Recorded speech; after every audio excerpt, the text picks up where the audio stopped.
Journey थी, बहुत scary था, बहुत फियरफुल था, बहुत डरावना था, पर बड़ा मज़ा आया। बहुत सारी अजीब व गरीब हमने चीज़ें की जो सपने में भी नहीं सोच पा रहे थे, पर इट वाज़ ग्रेट। हाँ, मैंने कार स्टंट्स को बहुत इन्जॉय किया, बहुत मज़ा आया, बहुत एडवेंचरस लगा, क्योंकि मुझे कार से बहुत प्यार है बचपन से। तो मैं हमेशा चाहती थी कि मैं रोहित सर जैसे मूवीज़ में करते हैं कार्स के साथ खेलते हैं, वैसे मैं भी खेलूँ किसी दिन।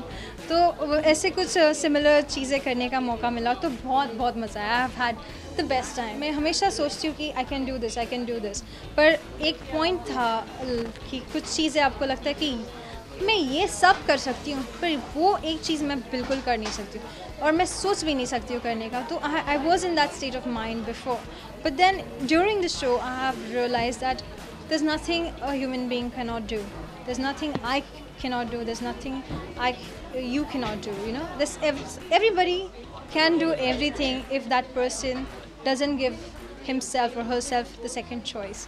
Actually, I think we are spoiled for choices. जब हमारे पास क्विट करने का चॉइस होता है तो हम जो चीज़ कर रहे हैं वो आगे तक या अंत तक नहीं करते। तो मुझे वो चीज़ रियलाइज़ हुई जब मेरे पास चॉइस नहीं था कि मैं ना बोलूँ किसी चीज़ के लिए, मैं बोलूँ कि नहीं मुझसे नहीं हो पाएगा, मुझे नहीं करना है। सो हमारे कॉन्ट्रैक्ट्स ऐसे थे, you can not say no for anything, what ever comes in front of you you have to deal with it. तो उस चीज़ ने ऐसा सिखाया कि जब आप अपने लाइफ में अपने आप को ऑप्शंस नहीं देखते हो, आप वो चीज़ इतनी उम्दा कर लेते हो कि आप कभी सोच भी नहीं पा रहे थे। We wouldn't have even thought of doing that, and you actually do it. So that has happened to me. That was a happy realization, like really happy. Yeah, I got along with pretty much everyone. वो लोग एक दूसरे को पहले से जान के हैं क्योंकि एक ही इंडस्ट्री के हैं।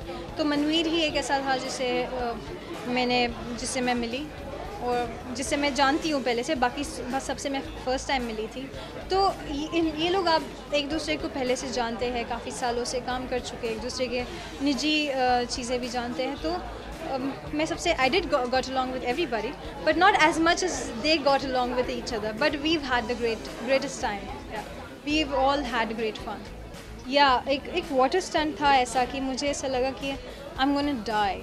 आई थॉट मैं और कुछ सेकंड पानी में रहूँगी तो आई विल प्रॉब्ली डाई।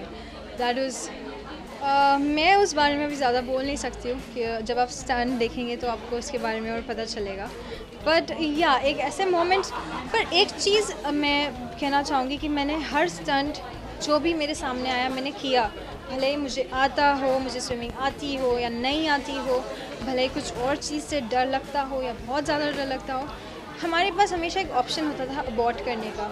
जब आपको लगता है कि आप नहीं कर सकते हो, मना करने का ऑप्शन नहीं था, बट अबॉर्ट करने का ऑप्शन था। So just do this end game वहीं पे ख़त्म हो जाता है। For a girl like me who has a never give up attitude, मेरे लिए वो बहुत बड़ा प्रॉब्लम है कि मैं गिव अप कर दूँ या मैं अबॉर्ट कर दूँ या मैं लोगों को ये बताऊँ कि मैं कोशिश नहीं कर रही हूँ। That is a biggest tick off for me. So I never aborted any stunt. I might have failed. I failed, but I did not abort. So I kept trying till the end. I really pushed myself hard, and yeah. Super performer मेरे हिसाब से शांतनु रहा है. But otherwise, if you see, कभी-कभी उसने भी कम ज़्यादा perform किया है. पर ऑन एन एवरेज एक जर्नी अगर देखी जाए तो शांतनु की सबसे बेहतरीन रही है, क्योंकि उससे जैसे हमें कुछ डेंजर जोन होता था जहाँ पे हम डेंजर जोन में चले जाते, सबसे कम शांतनु गया है। मैं अपने सारे व्यूअर्स को कहना चाहूँगी कि मैंने जो खतरों के खिलाड़ी शो किया है, इतने सारे स्टंट्स परफॉर्म किए हैं, आपको बहुत मज़ा आएगा, आप बहुत इन्जॉय करोगे, कभी हंसोगे कभी रोओगे मेरे साथ। तो प्लीज़ देखिए खतरों के खिलाड़ी season 8 fear factor, only on colours every Saturday and Sunday 9 PM. Thank you so much.